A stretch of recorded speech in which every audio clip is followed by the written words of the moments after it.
last thing you want to end up in a relationship is a bias situation. When the relationship turns against you. And this will happen in covert emotional incestual situations where you're the third party in a covert emotional incest relationship. These have just blown off the table.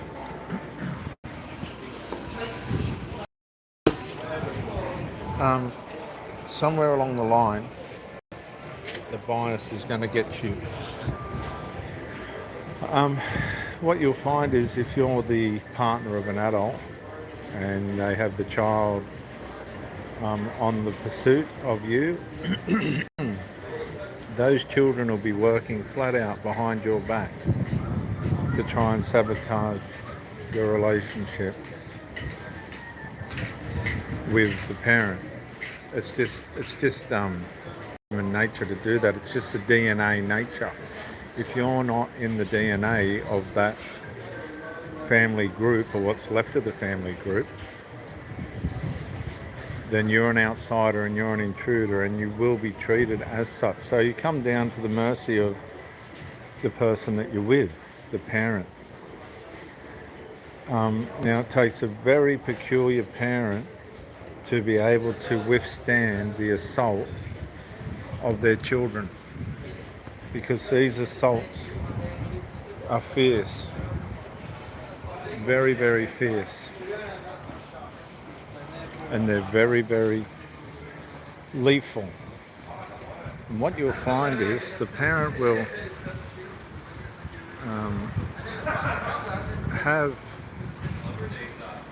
control of the situation at first because they have a need. Everything works on need. But then you'll see that the parent will begin to disintegrate as their needs get met, and children's influence will begin to win out over the parent. This is where you become vulnerable. This is where your investment into the relationship suffers, because they default back into their bias. The bias being the parent-child relationship.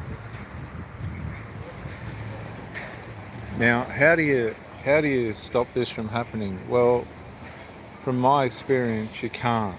You either have to sit and watch the covert emotional incest play out in front of you, which is almost impossible, the ugliness of it, it's just too hard, or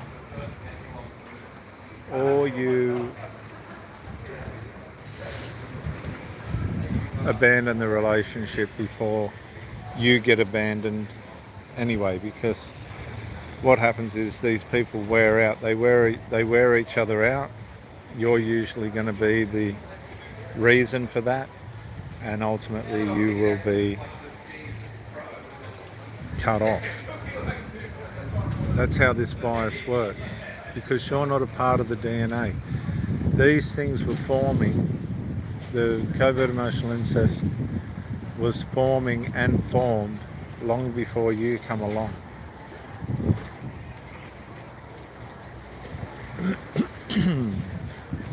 So you're not going to have the influence or the strength over the long term to beat it. Short term, possibly, because the parent will want its needs met, but long term, highly unlikely, because the default when things get hard is back into the family unit, because the loyalties and the loyalty bonds and all these things that are part of the structure of these people will outweigh your loyalty to the person in the enmeshment, the covert emotional incest enmeshment. And if you don't believe me, go try it. My last relationship becomes so fierce, the young adult child becomes so fierce and determined. I couldn't stand it. I absolutely couldn't stand it because I recognised what it was. I spoke to the mother about it. She didn't know what to do. She collapsed in the end. She psychologically collapsed in the end and just couldn't deal with it. So I left the relationship as I just wrote it off as a wreck.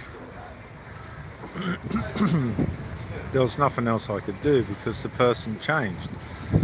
As soon as the sun started, she defaulted back into the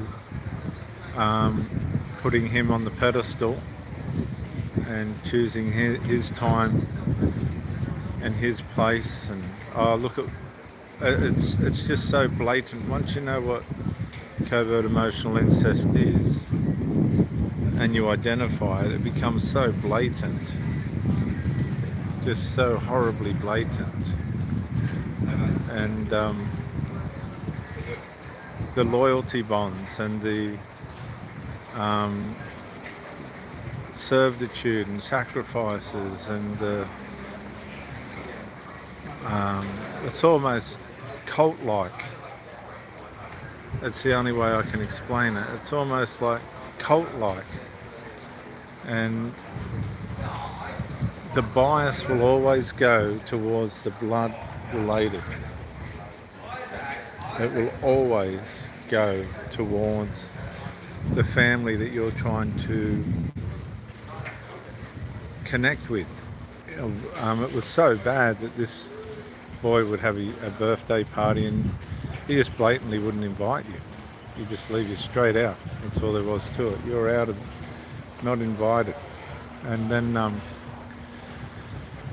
it was just consistent. I think she put up a good fight, but she was never going to make it long term. There was too much against her, and she needed the commitment of her.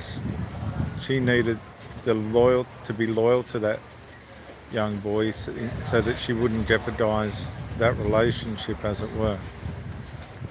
Because to jeopardize that relationship meant that if we failed in our adult relationship, then she wouldn't have the security of the son.